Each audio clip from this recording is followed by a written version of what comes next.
Hola a todos, el día de hoy hablaremos acerca de los sujetos del derecho internacional público, pero para conocer un poco de esto es importante conocer la definición del derecho internacional público.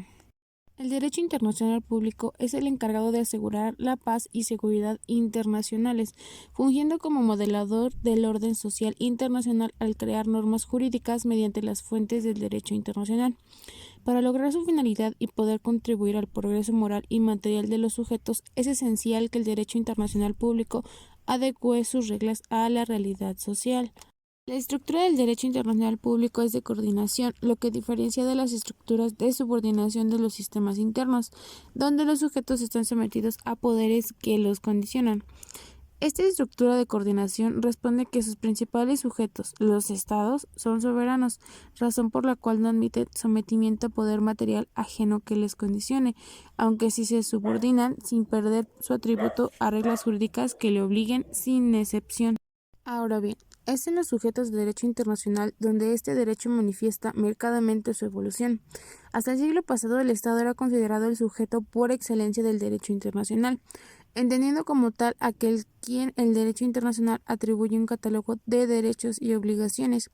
A principios del siglo pasado, cuando aparecen las primeras manifestaciones de organizaciones internacionales, la primera organización internacional que se tiene conocimiento es la Administración General de Navegación de Rin, en el año de 1804. Es el punto de partida para terminar con el monopolio del Estado como sujeto de derecho internacional. Actualmente la gama de sujetos de derecho internacional es amplia y está en aumento, como por ejemplo los estados, las organizaciones internacionales, las organizaciones parecidas a las estatales, es decir, la Iglesia Católica, la soberana, etc. Los pueblos que luchan por su liberación, el Comité Internacional de la Cruz Roja, el individuo y además se perfilan nuevos sujetos sobre los cuales la doctrina no llega a un consenso. Hablemos del Estado.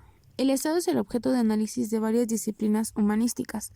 Para el derecho es una comunidad constituida por un orden jurídico determinado que presenta características propias, como la centralización de sus órganos internos, ámbito de validez espacial y temporal de su derecho interno, es decir, un territorio lato sensu y una independencia internacional.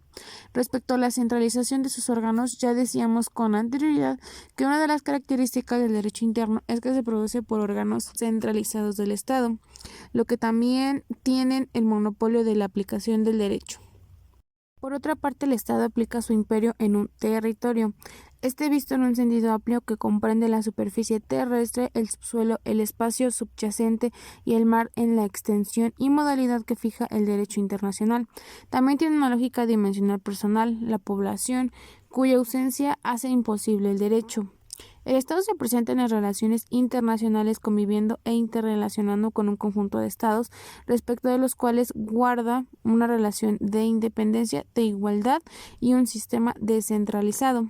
El Estado no depende de ningún otro ni de cualquier otro sujeto de derecho internacional. Esta característica es una manifestación de su soberanía. Sigamos con las organizaciones internacionales. Algunas corrientes doctrinales del derecho internacional consideran a las organizaciones internacionales como sujeto derivado de derecho internacional, ya que están formados por estados. Sin embargo, nosotros creemos que son sujetos independientes y al mismo nivel que los demás sujetos del derecho internacional, el hecho de que estén formados por estados no tiene trascendencia, como no la tiene que los estados tengan individuos en su interior. Las organizaciones internacionales son sujetos indiscutibles del derecho internacional, ya que tienen una característica propia que las singulariza de los otros objetos. Son creadas por medio de un tratado internacional. Pueden participar en la creación de una nueva organización internacional una vez creadas.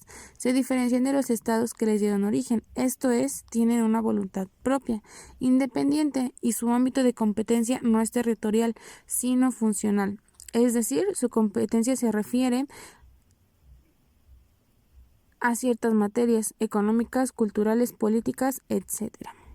Poseen un derecho propio que regula el funcionamiento de sus órganos internos y su personal. En su actividad exterior están reguladas por el derecho internacional.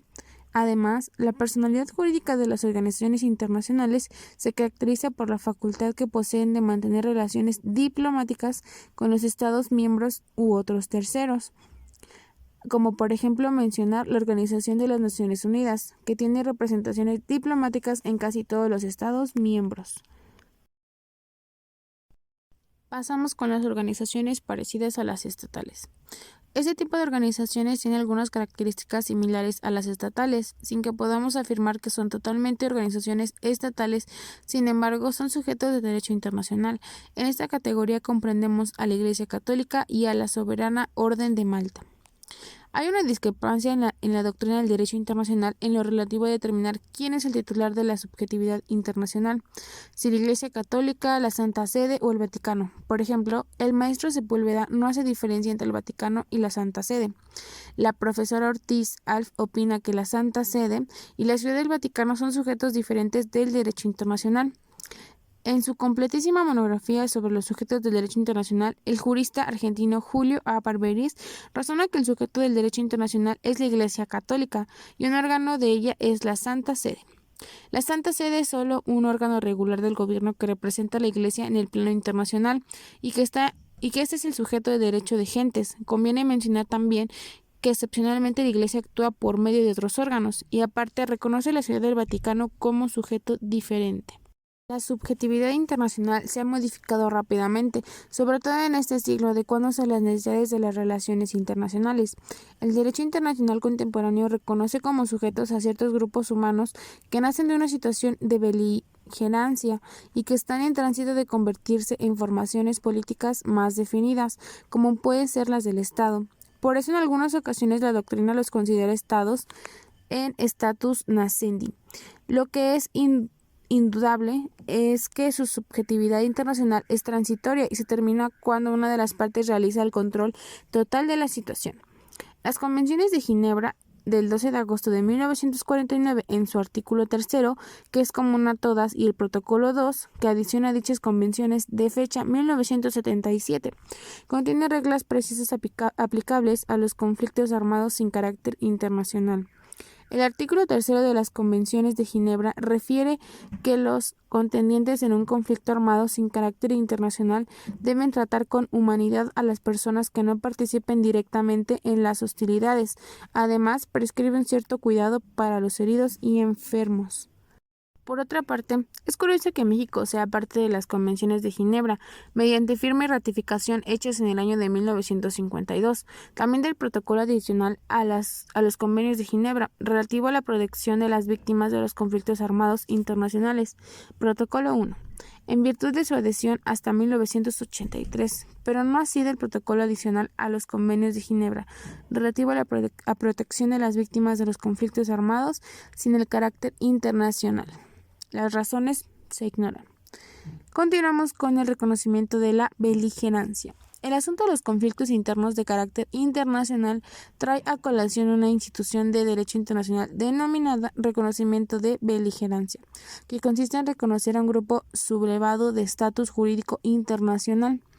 Este grupo sublevado participa en un conflicto interno, guerra civil, insurrección, rebelión política, levantamiento para liberar el país de gobernantes locales o extranjeros, impuestos y no elegidos por el pueblo, la asociación o el rompimiento de estructuras federales o similares, ya que no corresponden a la realidad sociopolítica y económica para las aspiraciones populares. El reconocimiento de beligerancia puede hacerse en forma expresa o tácita. Evidentemente, el gobierno constituido rara vez dará un reconocimiento expreso. Por eso, normalmente hay que remitirse al reconocimiento tácito del grupo beligerante contrario. El individuo tiene una subjetividad jurídica muy limitada, sin embargo, no hay duda que es un sujeto de derecho internacional. En primer término, recordemos que las Convenciones de Ginebra de 1949 y sus protocolos de 1977 protegen al individuo, es decir, en este caso el individuo es titular de derechos reconocidos en instrumentos internacionales. Es un ámbito de los derechos humanos y en el del derecho humanitario internacional donde el individuo encuentra sustento para su subjetividad internacional. Así pues, podemos ver que en la doctrina no hay una corriente dominante. Son ideas, conceptos que no tienen del todo una base teórico-práctica sólida, pero pueden ser proyecciones de instituciones a la subjetividad del futuro. Es indudable su gran impacto, sin embargo, es muy dudoso que sean titulares de derechos y obligaciones a tal grado que puedan constituirse como un sujeto. Muchas gracias por su atención. Mi nombre es Karen Rojas y les hablé acerca de los sujetos del derecho internacional público.